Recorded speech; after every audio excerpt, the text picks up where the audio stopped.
जय Hind, this is Sushil Singh. आज हम बात करेंगे linear equation in two variable. ठीक है, इससे पहले वाली वीडियो में हमने क्या किया था, बेसिक कंसेप्ट पढ़ लिया था किसके बारे में, लीनियर इक्वेशन के बारे में, इन टू वेरिएबल के बारे में। ठीक है, आज हमने क्या करना है, इसके एक्सरसाइज के क्वेश्चंस क्या करने हैं, सॉल्व करने। बात करते हैं सबसे पहले क्वेश्चन की, दैट इज क्या बोला गया, क्वेश्चन नंबर एक्सरसाइज नंबर 3.1 के क्वेश्चन नंबर 1। तो ये जो मेथड है ये कौन सा है, ग्राफिकल मेथड है। कौन सा है, कहता है सबसे पहले आपने करना क्या है ये समझिएगा। इसमें आपने क्या करना है, पहले अलजेब्रिक एक्सप्रेशन बनानी है। ठीक है, उसको इक्वेशन की फॉर्म में बनाना है और उसका फिर डन क्या करना है, ग्राफ ड्रॉ करना है। दो चीजें करनी है, क्या क्या करना है, एक ग्राफ ड्रॉ करना है और एक आपने क्या करना है, उसको अलजेब्रिकली रिप्रेजेंट करना है। ठीक है, तो सबसे पहले हम समझेंगे जो मैंने उस दिन आपको बेसिक क्लासेस में बताया था कि कुछ टर्मिनोलॉजीज बताई थी, एगो, टाइम्स वगैरह, इन सभी का यूज कहाँ पर होगा, यहाँ पर। ठीक है, क्लियर है, तो करें स्टार्ट। तो सबसे पहले क्वेश्चन पढ़िए भाई। सबसे पहली लाइन में बोला है, Aftab tales his daughter. Aftab ने अपनी बेटी से कुछ कहा। आफ्ताब ने अपनी बेटी से कुछ कहा। तो इधर से आपको पता चल गया इधर कितनी चीजें हैं, दो। कौन कौन, एक है आफ्ताब और एक कौन है, आफ्ताब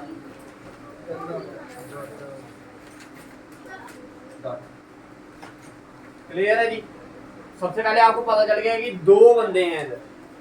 बंदे में मतलब कि मैं बॉडी की रिप्रेजेंट कर रहा हूँ, एक गर्ल है एक क्या है, मैन है, बट मैं बोल रहा हूँ दो बंदे हैं इधर। कितने हैं, दो इंसान है, दो पर्सन है इधर इस इक्वेशन। क्या बोलता है आगे, 7 years ago, आज से 7 साल पहले। तो बात की है 7 years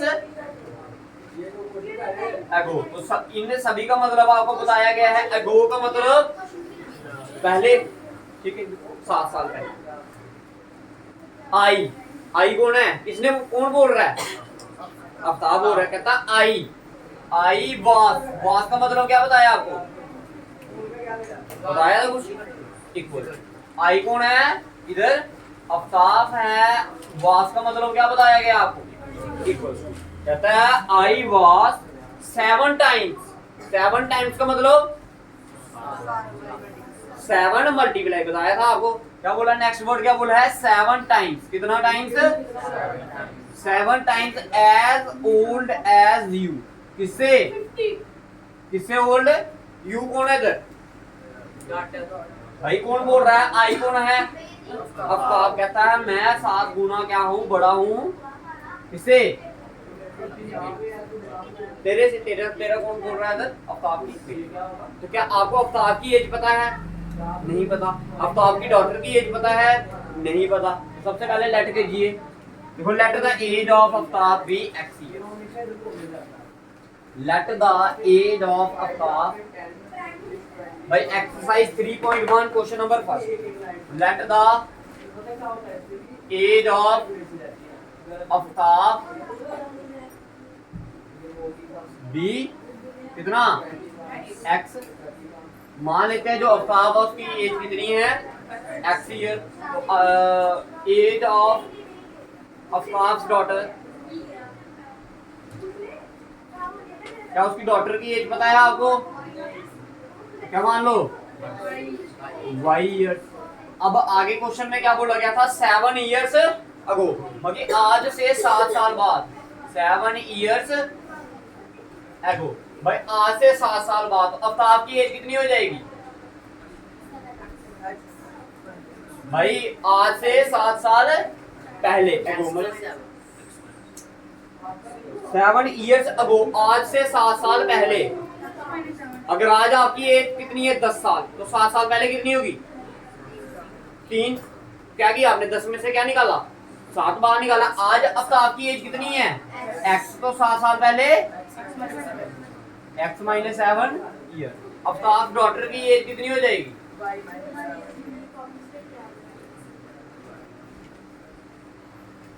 y - 7। क्लियर है जी। अब according to condition first, according to condition first. अब पहली कंडीशन क्या बोलता है, कहता आई। भाई क्वेश्चन के साथ साथ समझना, कहता आई कौन है, आज से 7 साल पहले आई। आज से 7 साल पहले आई आई कौन है? आफ्ताब की एज कितनी थी? x माइनस वास का मतलब आगे क्या बोला है? 7 टाइम्स, 7 टाइम्स, मगर 7 multiply as old as you. You कौन है इधर? आफ्ताब की बेटी। तो बेटी की एज क्या मानी आपने? y minus. तो बन गई पहली इक्वेशन। बनी जी या नहीं बनी? समझ आई? इक्वेशन को, क्वेश्चंस को समझते जाना, फिर इक्वेशन बनाना, ऐसे नहीं बनाना। ठीक है, तो ये आ गया आपका x माइनस 7, 7 इंटू वाई किया तो 7 बाई 7 इंटू माइनस 7 किया तो माइनस 49। ये प्लस का इधर आया तो ये माइनस 49, ये प्लस माइनस का उधर गया तो plus. x minus 7 y equal to minus plus 49 में से 7 निकाले तो 42। This is equation number 1। ये क्या है आपकी इक्वेशन नंबर 1। बताइए क्लियर है सभी को कि कैसे बनी कैसे नहीं बनी? पहली कंडीशन क्लियर है भाई सभी को? ठीक है, सभी को क्लियर है या नहीं है? बताइए भाई, सभी को है? पक्का? ठीक है, अब भाई इसको क्या करना है? ये अलजेब्रिकली आपने इसको रिप्रेजेंट कर लिया। अब क्या करना है? ग्राफिकली करना है। ग्राफिकली के लिए आपको दो वैल्यूज चाहिए होती है। क्या चाहिए होती है? अब ध्यान से समझना है कि दो वैल्यूज कैसे बनानी है। ये आ गया आपका x, ये आ गया आपका y। ठीक है जी, ये आ गया आपका x, ये आ गया आपका y। अब मैं इसकी वैल्यूज को क्या करना है? मैंने ड्रॉ करना है और कुछ ऐसी वैल्यूज लेनी है आपने जो पास पास हो, दूर दूर, जिसको आप ग्राफ पे आसानी से क्या कर सको? ड्रॉ कर सको। अपने से वैल्यू पुट करनी है, कोई इसमें वो बात नहीं है कि कौन सी वैल्यू पुट करे कौन सी नहीं करे। अपने से वैल्यू आपने क्या करनी है? पुट करनी है। ठीक है, अगर मैं y की वैल्यू इधर क्या पुट करूं? देखो मैं चाहता हूं कि मेरा पास पास आंसर आए। क्या है? थोड़ा आस पास आंसर है। मान लो अगर मैंने y, देखो इसको मैं x को ऐसा लिख सकता हूं, x इक्वल्स टू माइनस 42, जो माइनस का उधर गया तो प्लस। बताइए क्लियर है? क्लियर है सभी को? अब y की वैल्यू अगर मैं पुट करते जाऊं तो x की वैल्यू मेरे पास आती जाएगी। अगर मैं y की वैल्यू क्या पुट करूं? 6। अब ध्यान से समझना, अगर y की वैल्यू क्या पुट कर दी? 6, तो ये आ गया 7 इंटू 6 कितना हुआ? 42। ये प्लस का 42, ये माइनस का, दोनों कट गए, आंसर 0। दैट इज अगर मैं y 6 पुट करता हूं तो x क्या आ जाएगा? 0। अब आप बोलोगे भैया अगर हम 7 पुट कर दें तो 7 पुट कर दो। अगर आपने x की y की वैल्यू क्या पुट कर दी? 7 पुट कर दी, तो ये आ गया 7 इंटू 7। ठीक है, ये आ गया माइनस 42 प्लस 7 इंटू 7 49। ये माइनस प्लस माइनस साइन किसका आएगा? प्लस का। 39 में क्या कहते हैं? 49 में से कितना निकाला? 49। हाँ कोई नहीं, मगर उस हिसाब से वैल्यू लेना कि जब आप इसको एक दो क्वेश्चंस करोगे फिर तुम्हें खुद ही पता चलता जाएगा कि आपने क्या वैल्यू पुट करनी है, जिससे वो ग्राफ पे इजीली क्या हो जाए। अब देखो जैसे मैंने दूसरी वैल्यू क्या पुट दी? 7 पुट किया तो आंसर क्या है मेरा? y। अगर 7 पुट करूं तो आंसर भी क्या आ रहा है? तो देखो आंसर है, क्वेश्चन है ये पास पास है ना? ठीक है, तो ये आपका पहली इक्वेशन आ गई। ठीक है, ये पहला ग्राफ आ जाएगा आपका। जब ग्राफ बनाओगे ना आप तो ये पहली इक्वेशन बन जाएगी। क्लियर है? इधर तक क्लियर है भाई? किसी को कोई कंफ्यूजन है तो बताइए।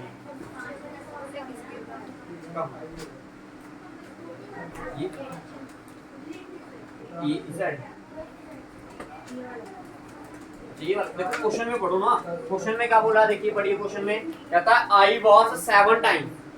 7 टाइम्स आई वॉस, आई तो आ गया था, वॉस का मतलब होता है इक्वल टू 7 टाइम्स। 7 का आ गया, ये टाइम्स का मतलब होता है मल्टीप्लाई। तो 7 multiply as old as you. You कौन है इधर?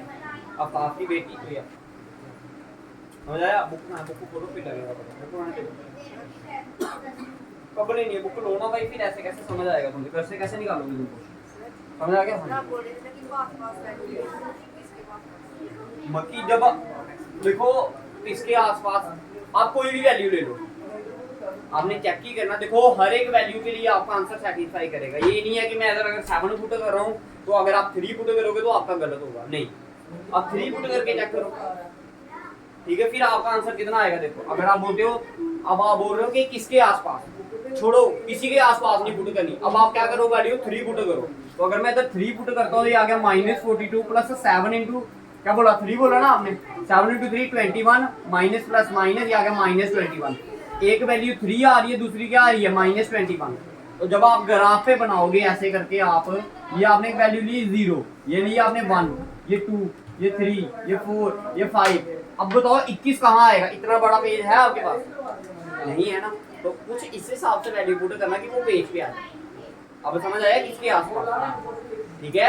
वो वैल्यूज पुट करो जो इजीली आपकी क्या हो जाए, ड्रा हो जाए। अब सपोज करो वैल्यू कैसे पुट कर रहे हो आप, 100, 200, 300, तो आप ऐसा करो ना, जो ऐसा करके एक ग्राफ होता है, ये तो ना 0 से लेके 1, अब इसको क्या मान लो 100 यूनिट मान लो, एक यूनिट को क्या मान लो 1 यूनिट इक्वल टू 100 के बराबर मान लो, फिर 200 मान लो। अगर ऐसी वैल्यूज आती है तो वो भी पॉसिबल है आप, लेकिन अब ऐसा नहीं है। देखो ना, एक वैल्यू आपकी 3 आ रही है, दूसरी क्या आ रही है 21, तो फिर कैसे ड्रा करोगे। हाँ, अगर बाकी वाले भी 3 के मल्टीपल्स में आए तो फिर मैं एक यूनिट को किसके बराबर मान सकता हूँ, जैसे 0, फिर 3, फिर 6, फिर 9, ऐसे करके भी मान सकता हूँ मैं, ठीक है जी। जब आप 1-2 क्वेश्चन करोगे फिर आपको इजीली समझ आएगा। समझ आया, ये चीज समझ आई आपको सभी को। अब नेक्स्ट कंडीशन पढ़ते हैं, क्या पढ़ते हैं नेक्स्ट कंडीशन। तो बोलिए क्या बोल रहा है नेक्स्ट कंडीशन में, कहता आल्सो 3 इयर्स फ्रॉम नो, आज से फ्रॉम नो का मतलब क्या बताया था आपको मैंने, बाद में, ठीक है। तो लिखो 3 इयर्स फ्रॉम नो, ओए क्या बोला है, 3 इयर्स फ्रॉम नो, आज से 3 साल बाद। तो आज से 3 साल बाद आज आफ्ताब की एज कितनी है, x, आज आफ्ताब की एज कितनी है x, तो 3 साल बाद x प्लस 3, आफ्ताब डॉटर से एज,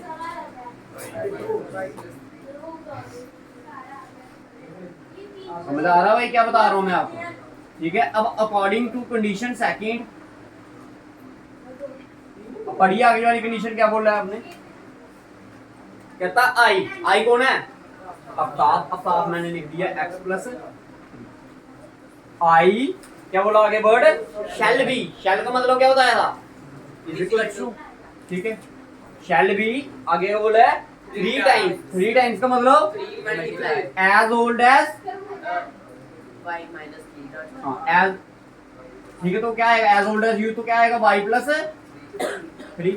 अब देखो ये आ गया x प्लस 3, ये आ गया 3y प्लस 9, ये प्लस का इधर आया तो माइनस का, तो ये आ गया आपका 9 प्लस का उधर गया तो माइनस, तो ये आ गया x minus 3y equal to 6। इसको मान लो इक्वेशन नंबर सेकंड। इसको और आसान बनाने के लिए, ताकि आपको वैल्यू सीधी सीधी दिखे, तो मैं इसको क्या वैल्यू पुट कर लेता हूँ, ऐसे भी कर सकते हैं, ऐसे भी कर सकते हैं। हाँ वो तो आप पे डिपेंड है ना, ये ना भी लिखोगे तो तब भी चलेगा, ये ना भी लिखोगे तो तब भी चलेगा। अगर मैं इसको उधर लिख रहा हूँ तो मैं ताकि आपको चाह रहा हूँ कि आप कैलकुलेशन क्या कर सको थोड़ी और जल्दी कर सको, समझ आ गया। अब वैल्यूज पुट करनी है, क्या करनी है, वैल्यूज इन टेबल्स को देखकर वैल्यू पुट करना, ठीक है, ताकि आपका आंसर क्या आ जाए आसानी से उस टेबल पर। 2 इसमें पुट 2 आएगा, 2 कर सकते हैं ना, हाँ जो कि वो पास में है। देखते नहीं अभी देखते हैं। देखो ये आ गया आपका x, ये आ गया आपका y। अब ध्यान से समझना जी, आप क्या बोल रहे हो, y की वैल्यू क्या पुट करनी है 2। अब मेरी बात ध्यान से सुनना, अगर मैं 2 पुट करूं तो 3 2 दा 6 और 6 12, मतलब आपको 12 तक वो लाइनें बनाने पड़ेंगी। अब खुद समझ आ रहा है कि क्या वैल्यू पुट करनी है क्या नहीं। हाँ अगर मैं 0 पुट कर दूं तो 0 भी तो पुट कर सकता हूँ। तो देखो 3 into 0 किया तो 0 पीछे क्या रह गया 6। मगी अगर भाई अगर मैं 0 पुट करूँ तो आंसर क्या आ रहा है 6। अब बताओ ये पास है या नहीं, वो लिखना भी है पुट करके ना वो नहीं लिखना। अगर आपकी मर्जी, अगर आपको कोई किसी को लगता है कि मैं थोड़ा मुश्किल हो रहा है मेरे लिए लिखना, या मेरे को ये समझ नहीं आ रहा कि ये वैल्यू कैसे पुट करो, तब वो उसको पुट भी करके लिख सकते हैं। अदरवाइज कोई जरूरत नहीं है, इससे क्वेश्चन आपका टाइम क्या करेगा, थोड़ा सेव हो जाएगा। साइड पे कर लो वैल्यू पुट, साइड पे जल्दी जल्दी पुट करके आंसर निकाल सकते हो। समझ आ गया, इधर तक लग गया पता। अच्छा अब बताइए और क्या वैल्यू पुट करूं। अब आपसे ही पूछनी है मैंने वैल्यू, बताओ क्या पुट करें। अच्छा देखो 1 पुट की तो 3 into 1 किया तो 3, 6 और 3 कितना हो गया 9। फिर आपको 9 तक बनाना पड़ेगा, आ जाएगा आसानी से। 9 तो बना ही सकते हो आप, और कोई सोचो और क्या पुट कर सकते हो। हाँ -1 भी तो पुट कर सकते हैं, -1 पुट कर सकते हैं। देखो अगर मैं -1 पुट करूंगा तो जाएगा 6 + 3 into -1 किया तो क्या आया प्लस माइनस 6 - 3 बताओ ये पास है या नहीं है। मैं अगर y की वैल्यू -1 पुट करूं तो इधर आंसर क्या आ रहा है आपका, ये 2 लेनी है सिर्फ। हाँ 2 ही लेनी है, 3 भी ले सकते हो आप, बट क्यों अपने लिए मुसीबत पैदा कर रहे हो। समझा, जितना आसानी से निकले उतना आसानी से निकालो। ये उतारो, फिर इसके बाद अभी ग्राफ बनाते हैं कि ग्राफ समझ आया इधर तक? ठीक है, अब समझ आ रहा है कि कौन सी वैल्यूज लेनी है आपने, कौन सी नहीं लेनी है। आप वैल्यू पुट करके चेक करो, पुट कर दोगे जब वैल्यू आपको तो खुद पता चल जाएगा कि ये वैल्यू पास आ रही है या नहीं आ रही। अब समझ आया आसपास का मतलब क्या होता है? उतारिए जल्दी और मैं ग्राफ बनाता हूं।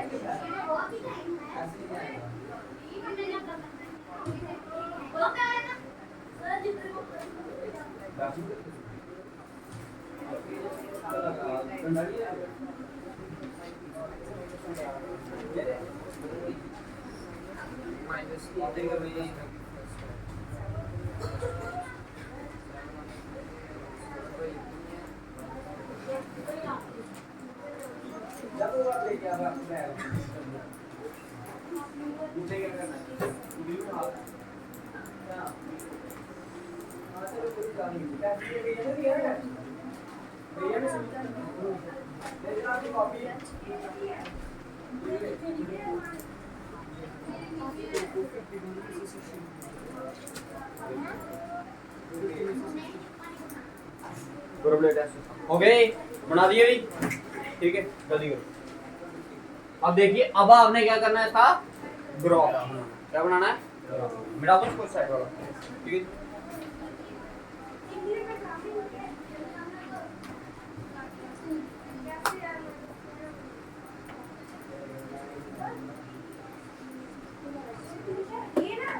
अब देखिए ध्यान से समझना भाई सारे,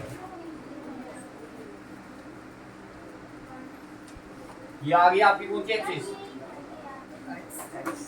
एक्स एक्सिस, ये आ गई आपकी, ये आ गया आपका, जहां पर दोनों एक्सिस मिलती है उसको आप क्या बोलते हो, ओरिजिन। क्या बोलते हो, ओरिजिन। एक्स एक्सिस को बोलते हो आप एप्सिका, वाई एक्सिस को बोलते हो आप ऑर्डिनेट। ये होती है एक्स की पॉजिटिव एक्सिस, ये होती है एक्स की नेगेटिव एक्सिस, ठीक है। ये होती है वाई की पॉजिटिव एक्सिस, ये होती है वाई की नेगेटिव एक्सिस। क्लियर है? अब आपने देखिए एक्स की सबसे बड़ी वैल्यू क्या है, इधर 7, इधर 7 आ रही है, इधर क्या आ रही है 6, तो मतलब 7 तक ड्रॉ करना पड़ेगा आपको। ये आ गया आपका 1, ये अच्छे से नहीं बनेगा, इधर आपने ग्राफ पे बनाना अच्छे से, ठीक है। ये आ गया 1 2 3 4 5 6 और ये 7। एक्स की वैल्यू नेगेटिव है कहीं, हाँ माइनस, कहाँ माइनस, ये देखो ना ये किसकी है, वाई की, बट ड्रा कर लो आप थोड़ी सी, कोई बात नहीं चलेगा। और वाई की मैक्सिमम वैल्यू 7, ये आ गया आपका 1, ये आ गया 2, ये आ गया 3, ये आ गया 4, ये आ गया 5, ये आ गया 6, ये आ गया 7, ये आ गया 8, ये आ गया नेगेटिव में -1 -2 -3 -4 -5, काफी, ठीक है जी। सबसे पहले ये वाली एक्सिस बनाते हैं, उसके बाद दूसरी वाली, ठीक है। अब देखिए इधर ध्यान से, x की वैल्यू क्या है 0, x 0 कहाँ पर होता है, यहाँ पर। y कितना है आपका 6, तो वैल्यू कहाँ पर मिलेगी अब ऊपर, y 6 कहाँ है यहाँ पर, तो ये इसको लिख रहा हमने 0,6।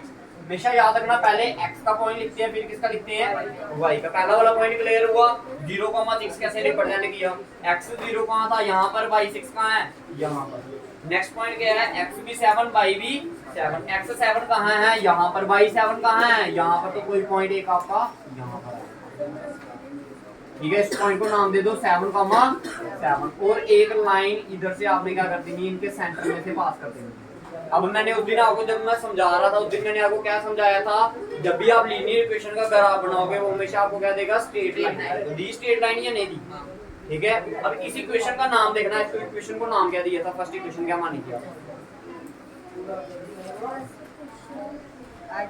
x -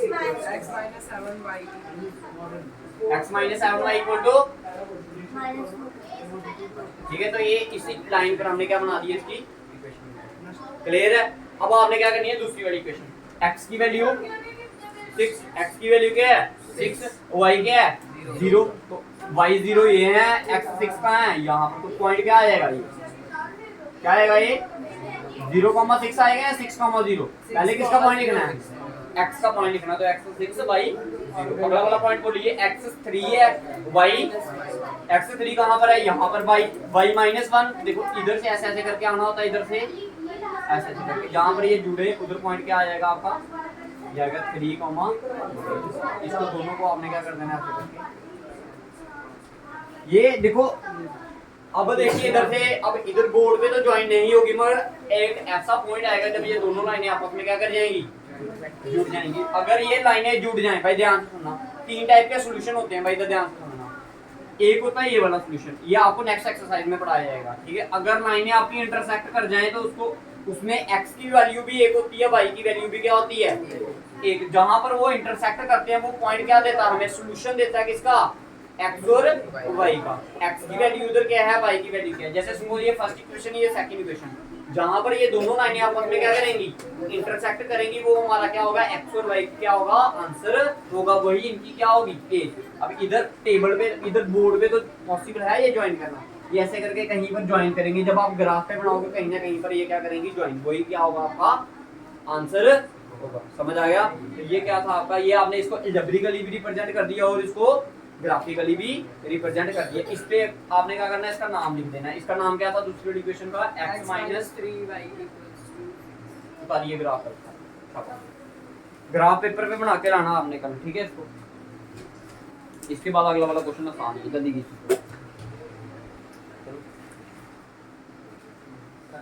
जल्दी कीजिए, जल्दी भाई, शाबाश। अच्छा मैं आपको तीन टाइप के लाइनें बता रहा था। देखो एक लाइन होती है जो इंटरसेक्ट कर जाती है, ठीक है। एक लाइन होती है जो कभी इंटरसेक्ट नहीं करती, ये ऐसे है, ये ऐसे है पैरेलल, ये कभी इंटरसेक्ट करेंगी तो हाँ, इसमें x और y की कभी वैल्यू आपको पॉसिबल नहीं है। समझ आ गया। फिर एक क्या होती है, अगर पहली इक्वेशन की ये लाइन आई, दूसरी की भी इसी के ऊपर अगर आ जाए तो उसको बोलते हैं हम, देखो जितनी बार ये लाइन एक दूसरे के ऊपर चढ़ेगी तो उतने ही आपको क्या देगी, सॉल्यूशन देगी। अब देखो ये पहली लाइन भी इसके ऊपर है, दूसरी लाइन भी। एक लाइन कितने पॉइंटों से बनी होती है, इनफिनाइट पॉइंट से। तो ये बार बार इसी के ऊपर क्या कर रही है, लाई कर रही है, तो इसके क्या होंगे, x और y के क्या होंगे, इनफिनाइटली मैनी सॉल्यूशंस। समझ आ गया। अगर ऐसा कभी ग्राफ बने आपका तो उसको आपने क्या बोलना है, infinitely many solution of x and y। अगर किसी एक पॉइंट पर इंटरसेक्ट करे मतलब x और y की एक एक वैल्यू पॉसिबल है। अब अगर कहीं पर इंटरसेक्ट ही नहीं कर रही तो ना ही x की वैल्यू मिलेगी, ना ही आपको y की वैल्यू मिलेगी। तो आइए इसके ग्राफ के जल्दी कीजिए।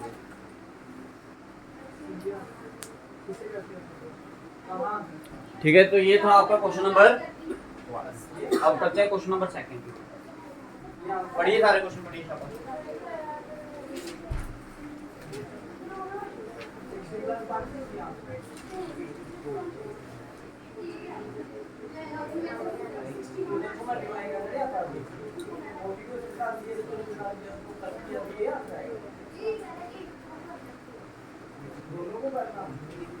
देखिए क्वेश्चन नंबर सेकंड और थर्ड दोनों क्या है, सेम है भाई। सेकंड समझ आ गया तो थर्ड खुद बना लोगे आप। तो मैं क्वेश्चन नंबर सेकंड की बात कर रहा हूँ। एक्सरसाइज 3.1 तो क्या बोला गया है, कहता है the coach of a cricket team. एक कोच है किसी क्रिकेट टीम का, कौन है, कोच है किसी क्रिकेट टीम का। उसने क्या किया जी, उसने क्या किया, बाय क्या किया, कुछ खरीदा। क्या खरीदा, बाय 3 बैट। कितने बैट खरीदे, 3 बैट और 6 बॉल, ठीक है। कितने के, 3900 के। किसने, एक कोच ने क्या किया, 3 बैट और 6 बॉलें खरीदी, कितने की, 3900 की, दैट इज 3900। पहली कंडीशन ये आ गई आपकी, पहली की कंडीशन क्या आ गई आपकी, पहली कंडीशन। दूसरी कंडीशन बताइए, ही बायस अनदर बैट, एक बैट और, ठीक है, एक बैट खरीदा और कितनी बॉलें, 3 बॉल्स, कितने की, 1300। ये आ गया आपकी दूसरी कंडीशन। इधर से ही हम क्या करेंगे, पूरे क्वेश्चन को फ्रेम करेंगे। क्या आपको बैट की कॉस्ट पता है, नहीं पता। बॉल की कॉस्ट पता है, नहीं पता। तो लिखो let the cost of bat be x and the cost of ball be y। Cost of bat be x, cost of bat be x, let the cost of bat be rupees x and cost of ball be y। अब मैंने आपको उस दिन भी बताया था, मैं आपको बताऊंगा नहीं आज की कैसे लिख रहा हूं मैं। अच्छा बताइए, अगर एक बैट आपका x का है तो 3 बैट कितने के हुए, 3x। बताया था उस दिन, समझाया था। जिसने नहीं देख, ये नहीं समझा कि 3x कैसे आया, वो इससे पीछे वाली वीडियोस देखें, आपको बेटर अंडरस्टैंडिंग हो जाएगी कि भाई आपने कैसे किया। अब लिखिए इसके बाद, according to condition 1 according to condition 1, ये शॉर्ट में लिख रहा हूँ। अच्छा बताइए, एक बैट अगर x का है तो 3 बैट कितने के हुए? अगर एक बॉल y की है तो 6 बॉलें कितनी की हुई? 6 ये बैट की कॉस्ट आ गई, ये बॉल की, और दोनों को अगर मिलाऊंगा तो क्या आ जाएगी? Total cost. लेकिन उन्हें टोटल कितने पैसे दिए? 3900। ये बताइए क्लियर है सभी को या नहीं है भाई? एक बैट की कॉस्ट x है तो 3 बैट की कॉस्ट कितनी होगी? एक बॉल की कॉस्ट अगर 6 y है तो 6 बॉल्स की क्या होगी? 6y। अब भाई ये आ गई बैट की कॉस्ट, ये आ गई बॉल की कॉस्ट, दोनों को मिला दोगे तो क्या आएगा? Total cost. बट टोटल कितने पैसे खर्चे थे? 3900। ठीक है, ये आ गई आपकी पैकिंग। क्या आ गई आपकी? अच्छा देखो, कुछ कॉमन आ रहा है इन दोनों में से, ताकि आपकी कैलकुलेशन क्या हो जाए? आसान हो जाए। ये 3 बनता है, ये कितने का आएगा? 1300। तो that is x plus 6y equal to कितना आ जाएगा? Sorry 2y। कितना आ जाएगा ये? 13। कितना आ गया? 1300। इसको आप मान लो इक्वेशन नंबर, क्या मान लो इसको? Equation number 1। इसको बाद में, ये क्या आ गया आपकी? Condition number 1। अब इसको मैं आसानी से सॉल्व कर पाऊं तो मैंने इसको लिख दिया 1300 माइनस 2y। क्लियर है? अब मैं डब्बा बाद में बनाता हूँ इसका, पहले आपको दूसरी वाली कंडीशन भी समझा देता हूँ। क्या कर लेता हूँ? दूसरी वाली कंडीशन भी आपको समझा देते हैं। अब क्या बोला था दूसरी वाली कंडीशन में? अकॉर्डिंग टू कंडीशन सेकंड, क्या किया था? कितनी बैट खरीदे थे उसने? बैट एक बैट और 3 बॉलें। एक बैट की कॉस्ट कितनी है भाई? ये क्या लिखा है हमने? x। तो ये आ गया एक बैट की कॉस्ट, और क्या किया था? 3 बॉलें। 3 बॉलें। एक बॉल की कॉस्ट अगर y है तो 3 बॉलों की, तो दोनों को ऐड करेंगे तो क्या आएगा? टोटल पैसे कितने खरीदे उसने? 13। तो ये आ गया आपकी दूसरी कंडीशन। बताइए समझ आया या नहीं आया? ये प्लस का उधर गया तो माइनस, ये इसको मान लो इक्वेशन नंबर, ये आ गया x इक्वल्स टू क्या? 1300 माइनस 3y। बताइए क्लियर है? अब आपने कुछ इस हिसाब से वैल्यू पुट करनी है कि आपको आंसर क्या आए? पास है। ठीक है, तो अगर मैं देखो y की वैल्यू अगर 0 पुट कर दूं तो x की वैल्यू आएगी 1300। बाकी अब आंसर कैसे आ रहे हैं? 100, 200, 300, 400, 500 इसमें आ रहे हैं ना। तो आपने क्या करना है, जो ये ग्राफ होगा ऐसे करके, ये होता है 0, ये होता है 1। अब 1 नहीं लिखना, क्या लिखना है? 100। समझ आ गया? समझ आ गया? सभी को समझ आया? ठीक है, क्यों? क्योंकि हमारे जो आंसर आ रहे हैं वो किसमें आ रहे हैं? 100, 200, 300 में आ रहे हैं। ठीक है जी।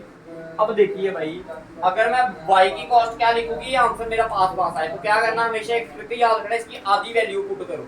क्या करो? इसकी आधी। जैसे ये क्या है? 300 है ना, तो मैं अगर 600 पुट कर दूं तो 1300 है ना, तो अगर मैं y की वैल्यू क्या पुट करूं इधर? ध्यान से समझो। अगर मैं y की वैल्यू पुट कर दूं इधर कितनी? 600। ध्यान से समझना, ये आ गया 1300 माइनस 2 इंटू कितना? 600 बोला ना, ये कर दिया 600। 2 इंटू 1200, 600 किया तो कितना आ गया? 1200। कितना है आंसर? 1300 में से 1200 निकाला तो 100। दैट इज, अगर मैं y की वैल्यू 600 पुट करता हूं तो आंसर क्या आया? तो पास है या दूर है? पास है। तो मतलब आपने वैल्यू पुट की, ये इधर क्या 600, इधर आंसर कितना आया हमारा? क्लियर है? अब और बताओ क्या वैल्यू पुट करूं? 500 कर दे, है ना?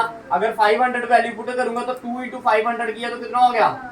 1000। तो 13 में से 1000 निकाला तो 300। तो मतलब अगर मैं 500 पुट करूं तो आंसर कितना आ रहा है? 300। अब बताओ, अब समझ आ रही है पास वैल्यू कैसे आएगी? ठीक है जी। अब इधर आ जाओ, नेक्स्ट वाली कंडीशन ये आ गई आपकी। इधर लिख दूं मैं? इधर देखना, दिख रहा है बोर्ड पे? इधर ये आ गया x, ये आ गया आपका y। अब ध्यान से समझना जी। देखो, अगर y की वैल्यू मैं क्या पुट करूं कि आंसर पास आए? 600। इधर अगर मैं क्या करूं? 600 पुट करूंगा तो कितना आएगा? देखो, ये आ गया 1300 माइनस 3 इंटू 600 किया तो कितना आया? 1800। तो प्लस माइनस आंसर कितना आया? -500। तो ये भी क्या है? पास ही तो है। अगर आप चाहते हो माइनस ना आए तो फिर कुछ और वैल्यू और छोटी वैल्यू पुट कर दो। अब बताओ आपने नेगेटिव वैल्यू चाहिए आपको या नहीं चाहिए, जब पॉजिटिव के साथ निकालना है जैसा आप बोलोगे वैसा निकाल देंगे। ये भी वैल्यू अच्छी है, निकल जाएगा। रहने दे रहने दे। आपने क्या बोला y की वैल्यू क्या पुट करने के लिए 600, ये आ गया मेरा y 600, तो x की वैल्यू कितनी आ रही है, क्लियर है। और बताइए 400 अच्छा जी आप बोल रहे हो 400 पुट करने के लिए, कितना 400। देखिए ध्यान से समझना जरा, देखो ये है आपका 1300 माइनस 3 इंटू 400 किया तो कितना आएगा 1200, ये 1200 आएगा। 1300 में से 1200 निकाला तो ये भी पास ही है। तो y क्या पुट किया आपने 400, तो x क्या है आपका पास पास वैल्यू आ गई। अब बताइए या दूर दूर आई, पास पास ही आई है। अब क्या करना है, इसका ग्राफ ड्रॉ करना, समझ लो ग्राफ भी पहले। अच्छा देखिए x की हाईएस्ट वैल्यू क्या है, देखो x की हाईएस्ट वैल्यू है इधर 3, इधर 300, 6 कहां है, 300 x की हाईएस्ट वैल्यू 300 और माइनस में कितनी है 500। दैट मीन आपको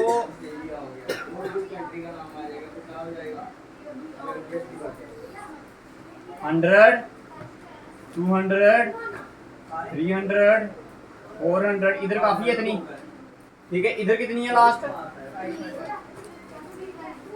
200 300 या 400 या, ठीक है जी समझ आया। ये आ गया आपका 0, ये आ गया आपकी x एक्सिस।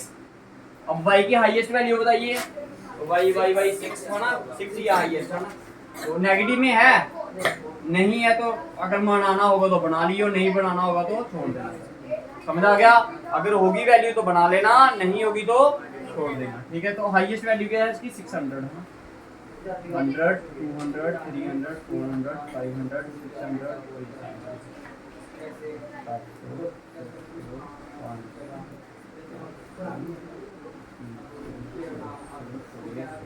बनाए बनाए इसको, ठीक है। ये आ गया आपका y। ठीक, अब देखिए सबसे पहले ये वाला बनाते हैं, x की वैल्यू 100 y की वैल्यू 600 भाई, बाद में समझ को आना, ठीक है। अब समझो कर -500 हां x की वैल्यू 100 कहां है, यहां पर, y 600 कहां है यहां पर, तो कहां आएगा, इसको लिखूंगा कैसे, पहले x की वैल्यू फिर दूसरी वाली वैल्यू बताइए क्या है, x की वैल्यू 300 y की वैल्यू 500। 300 ये है, 500 ये आ गया आपका 300 ऐड 500, क्लियर है। इसको मैंने ड्रॉ कर दिया कुछ। इक्वेशन का नाम बताइए क्या था, x प्लस इक्वल टू 13। अच्छा दूसरी इक्वेशन बताइए। अच्छा x की वैल्यू क्या थी -500 ये है, और y की वैल्यू 600 तो कहीं यहाँ पर आएगी, ये आ गया -500 और, क्लियर है। अब दूसरी वाली वैल्यू बताइए, x की 100 y की 400, 100 ये 400 है ना, ये आ गई आपकी 100, ये आ गई आपकी। अगर आप इसको ड्रॉ करोगे कुछ इस तरह, तो बोर्ड पे नहीं अच्छे से ड्रॉ हो रही, ठीक है, तो जब आप ग्राफ पे करोगे स्केल के साथ विद द हेल्प ऑफ,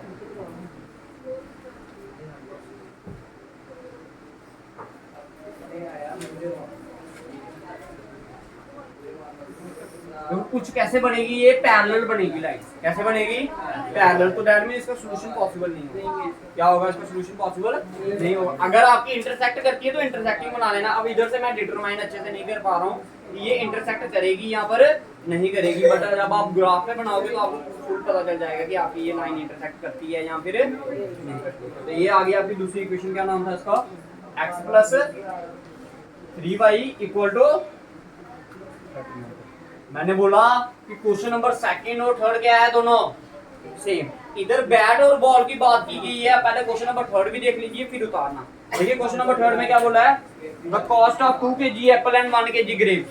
मगर एप्पल और किसकी बात की गई है, ग्रेप्स की। एप्पल की कॉस्ट को x मान लीजिए, ग्रेप्स की कॉस्ट को y। अगर एप्पल कितने खरीदे, 1 kg मान लो, एप्पल कितने के हैं x के, तो y, और 1 kg ग्रेप्स कितने के हैं y की। तो अब बताइए भाई 2 kg एप्पल खरीदे हैं तो क्या वैल्यू आएगी, 2x, 2x ठीक है। और क्या किया उन्होंने, 1 kg ग्रेप्स। 1 kg ग्रेप्स कितने के हैं, y, x कैसे आएगा, x तो एप्पल माना ना आपने, ग्रेप्स क्या है y। अब दोनों के पैसे कितने दिए इसने टोटल, पढ़िए 160 कितने पैसे दिए हैं, ये आगे पहली कंडीशन आपकी बन गई, बन गई जी, ठीक है। अब दूसरी कंडीशन बढ़िए, कहता आफ्टर अ मंथ, कहता है 1 महीने के बाद जब वो फिर से क्या करने गया, दुकान पर गया, तो उसने क्या नोटिस किया, after a month the cost of 4 kg of Apple, कितने 4 kg। 1 kg एप्पल कितने के माने आपने, x के, तो 4 kg कितने के होंगे, और क्या किया 2 kg ग्रेप इक्वल टू, बताइए क्लियर है, इन दोनों में से कुछ कॉमन आ रहा है, क्या आ रहा है 2, तो ये आएगा 2x प्लस y, जब इधर 2 गया था ये क्या बना देगा इसको 150, ये आ गया फिर दो, equation number 1 and equation number 2, इसको सॉल्व कर लीजिए और इसके बाद क्या निकालना है, इसका आंसर निकाल के लाना है। तो आज हमने फर्स्ट मेथड कंप्लीट कर लिया भाई, एक्सरसाइज 3.1 के तीनों क्वेश्चंस हमने कंप्लीट कर लिए हैं। इसको अच्छे से पढ़िए और ग्राफिकल मेथड से इसको रिप्रेजेंट करने की कोशिश। अब ध्यान से सुनिए भाई, जो बात अब मैं बताने जा रहा हूँ, जो ऑनलाइन वीडियो देख रहे हैं वो भी इसको ध्यान से सुनिए। अब जैसे मैंने आपको पहला क्वेश्चन करवाया एज वाला, कौन सा क्वेश्चन करवाया, अब वैसा ही सेम क्वेश्चन कहां पर है, नेक्स्ट आगे वाली एक्सरसाइज में है। अब आपका होमवर्क क्या है, आपका होमवर्क ये है कि आपने उन स्टेटमेंट वाले क्वेश्चंस को क्या करना है, उनकी इक्वेशंस बनानी है भाई, क्या करनी है उनकी इक्वेशन। जैसे आपने पढ़ा कौन सा क्वेश्चन, आफ्ताब वाला पढ़ा ना सभी ने, कौन सा पढ़ा, आफ्ताब, ये एज वाला क्वेश्चन था। अब मैं आपको कुछ क्वेश्चन बताता हूँ जो इस पे ऊपर डिपेंड है, जो अभी मेथड बताया आपने। तो आइए आगे नेक्स्ट पेज पे आइए, आप एक्सरसाइज 3.3 पे आइए। ये क्वेश्चन नंबर 3 का 6th part, exercise 3.3 question number 3 का 6th पार्ट। ये आपने घर से खुद बना कर लाना है, जैकोब वाला। 5 ईयर हैंस, हैंस का मतलब भी क्या होता है बाद में, हैंस का मतलब क्या होता है वेल। अगर देखो, अगर आपको नहीं भी पता चलता, आगे वाली स्टेटमेंट पढ़ो, देखता है, कहता है 5 year hence the age of Jacob will be, will किसके लिए लगता है, लगता तो किसके लिए है, इक्वल टू होता है, मगर विल क्या होता है, फ्यूचर बात बताता, तो बाद की बात बता रहा, तो आपने समझ आना जो पीछे वाली कंडीशन है वो क्या है, प्लस वाली, समझ आ गया। अब जैसे आगे वाला पढ़ोगे तो क्या बोलता है, Jacob age was 7 times, was का मतलब क्या हुआ, पास्ट, पास्ट का मतलब पीछे जाना पड़ेगा, पीछे जाना पड़ेगा तो क्या करना आपने, माइनस, तो ये आपने इधर माइनस लगा दिया, समझ आ गया। तो इसका क्वेश्चन नंबर कौन सा, 3.3 का क्वेश्चन नंबर 6 और क्वेश्चन नंबर 3 बैट और बॉल वाला सेम वही क्वेश्चन आपको वहां पर दिया है, क्वेश्चन नंबर 3 में दिया है। तो इन दोनों की इक्वेशंस मैं कल चेक करूंगा सभी, क्वेश्चन नंबर 3 का 3rd part and 6th part. Next exercise 3.4 question number 2 का 2nd पार्ट, हाँ क्वेश्चन नंबर 2 का 2nd पार्ट नूरी वाला क्वेश्चन है, ये मोस्ट इंपॉर्टेंट क्वेश्चन हर बार पेपर में आने वाला है। क्वेश्चन नंबर 2 का 2nd। नेक्स्ट एक्सरसाइज, बस इतने ही है, ठीक है, समझ आ गया। अब जैसे जैसे स्टेटमेंट वाले क्वेश्चन करवाते जाऊंगा वैसे वैसे आपके कंसेप्ट क्लियर होते जाएंगे, ठीक है जी, समझ आ गया। इन स्टेटमेंट को बनाकर लाना भाई, समझ आ गया, उतारिए